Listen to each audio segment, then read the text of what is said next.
волшебное время, когда царил великий матриархат. Женщины нашего северного клана правили в отсутствии мужчин и жили в ожидании их, сильных и любимых.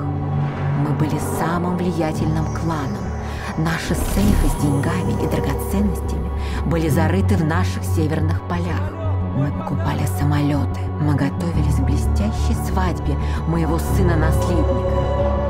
У нашего клана был лишний час, 13-й или 25-й, и все члены нашей семьи жили на час больше в сутках, чем все остальные люди. Мы были всесильны. У всех есть карандаши, записки, желания. Наши желания всегда исполнялись, и в один миг все изменилось.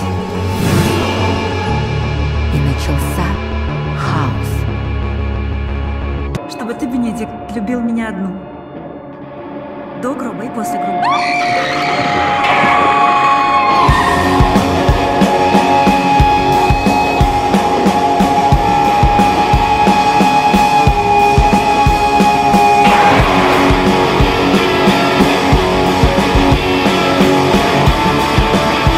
Захлопывай!